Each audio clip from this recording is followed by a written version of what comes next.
ធនាគារ AODB ជួបពិភាក្សាការងារជាមួយក្រុមការងារនៃក្រសួងបរិស្ថានដើម្បីជាមូលដ្ឋានរៀបចំផែនការចុះអនុស្សរណៈយោគយល់គ្នា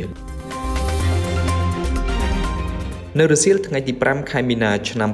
2025ដោយទទួលបានការអនុញ្ញាតដ៏ខ្ពង់ខ្ពស់ពីឯកឧត្តមបណ្ឌិតកៅថាចប្រតិភូរាជរដ្ឋាភិបាលទទួលបន្ទុកជាអគ្គនាយកធនាគារ AODB ឯកឧត្តមបានលឹមអគ្គនាយករងនៃធនាគារ AODB និងសហការីបានជួបពិភាក្សាការងារជាមួយក្រុមការងារនៃក្រសួងបរិស្ថានដែលដឹកនាំដោយលោកជំទាវ មាសចន្ទធីតាអនុរដ្ឋលេខាធិការនៃក្រសួងបរិស្ថានកិច្ចប្រជុំនេះមានគោលបំណងពិភាក្សាចែករំលែកព័ត៌មានផ្សេងៗរវាងស្ថាប័នទាំងពីរសម្រាប់ជាមូលដ្ឋានក្នុងការរៀបចំផែនការសកម្មភាពរួមគ្នាក្រោមក្របខ័ណ្ឌនៃអនុស្សរណៈយោគយល់គ្នាសូមជម្រាបថាធនាគារ AODB បច្ចុប្បន្នត្រូវបានស្គាល់ថាជាធនាគារអភិវឌ្ឍជននិងកសិកម្មជាអង្គភាពរបស់រដ្ឋទាំងស្រុងមួយដែលបង្កើតឡើងតាមអនុក្រឹត្យចុះថ្ងៃទី21ខែមករាឆ្នាំ1998ក្នុងគោលបំណងជំរុញសកម្មភាពកសិកម្មនិងសេដ្ឋកិច្ចជនបទដើម្បីកាត់បន្ថយភាពក្រីក្រនិងលើកតម្កើងនូវកម្រិតជីវភាពរបស់ប្រជាជននៅតាមជនបទ